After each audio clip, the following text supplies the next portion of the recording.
This series of videos concerns embedded systems design and programming and how to do it with excellence, whether you're new to the discipline or a veteran. There is a corresponding series of articles available at aqdi.com.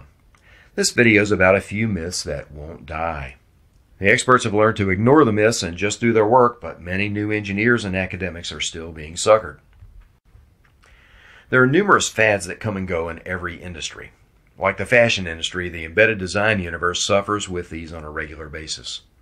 Whether ubiquitous IRDA or $5 Bluetooth, only time helps us decide what has staying power and what does not. For example, take code portability. Wouldn't it be great to write a program for one processor and be able to run it on another processor? Well, sure. What's needed to do that? Well, every OS under which the program runs must present a 100% identical environment to the program with respect to every feature of the programming language. Does this happen? Ever? Absolutely not. Learn this. The only portable program is one that performs no input, no output, and executes no instructions. There, wasn't that easy? That's your recipe for portability. Why don't one of you Knuth heads out there send me a proof? Fact is, the only way to prove that program X runs on machines A, B, C through Z is to run and test it on those machines. I recently worked on a Java project. Java was chosen because of portability. Runs everywhere, right? Wrong. There are so many versions of Java in the virtual machine that the program had to be targeted to run for a small sliver of the environments in use. Totally pathetic. We should have simply written native PC and Mac versions. Java is not portable. If any programming language could have been portable, it's Java. But no, effortless, testless code portability is the first myth. If you want proof that C and C++ are not portable, just download any GNU program.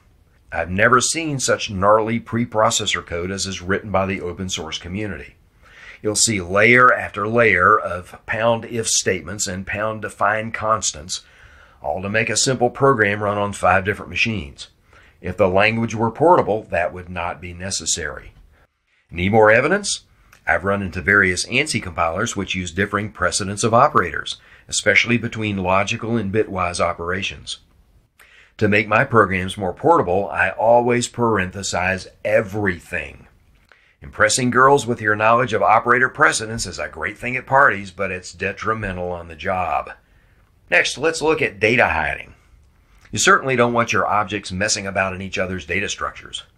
You wrote C programs years ago that adhered to this basic tenet, but that apparently wasn't good enough for the academics. So you purchased a compiler to protect you from your own lazy impulses to poke a byte into the middle of someone else's array.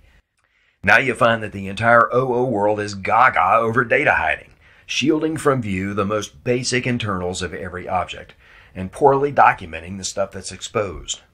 If you use a pre-existing framework such as MFC or .NET, you're out of luck. How does that object do its magic? We're not going to tell you. What's the status of that object? We're not going to tell you. We wrote it and you didn't, so stop asking. Folks, hiding data in one object from another is a useful tool, but hiding data and code from cooperating programmers is stupid. If I'm going to use someone else's framework, I need to know what's happening inside. Why? Because the code generally has bugs or does not work as documented, if documented at all, and I'd like to at least know how to find a workaround. There's also the situation where you have the source code, but there's some information buried in the bowels of a lower level object. Getting at that information without recompiling the entire package is impossible. Procedurally, you could just write a function to fetch the information, but in the OO world, you're locked out. This is a huge waster of time and money, and as a business owner, I declare that to be unacceptable. Another myth is the holy grail of code reuse. I started programming in BASIC. The term code reuse had not yet been coined. Then Pascal came along. I was concerned about my thousands of lines of Pascal when employers demanded the shift to C.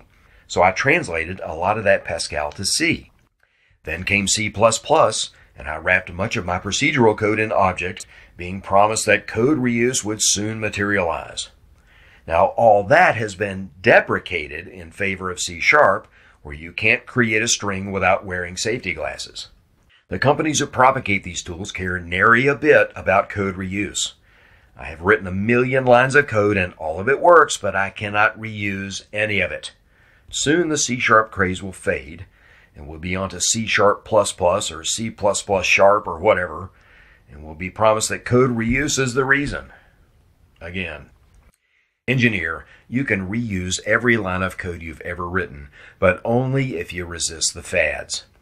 No program is portable, but the source you've written and tested can ease programming tasks on the next project. Reuse that code, recompile it, and test it on the new platform.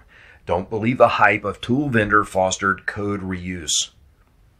To make this easy, you should have a catalog of hardware and software designs to draw on. Do you have a repository of source code with functions labeled appropriately? I needed a Dallas clock chip routine last month, and I did a simple search and found something close that I modified in a few minutes for the chip that I was using. I have a master archive of all the source available to me, which I've authored, and that makes such searches easy. Ditto with hardware, though it's not so easy to grip schematics. Another myth is the benefit of object-oriented design. The principles sure look good, but if you look inside the typical object-oriented program, you'll find an object-oriented framework loaded with a ton of procedural code. The truth is, people and programmers think in terms of functions, not objects and methods. So generally their programs look like procedural code stuffed into objects. This results in objects that are not reusable because they're so function-specific and procedural. Bubble busted. What's a programmer to do? Not a myth, but a pearls before swine situation is this: UML. UML is cool, but it's a language only understood by the geeks. Management sees UML as a cost without tangible benefits. Management looks at UML as unintelligible, moronic lingo. When you talk use cases or state machines, your managers do not understand what you're talking about, nor do they care.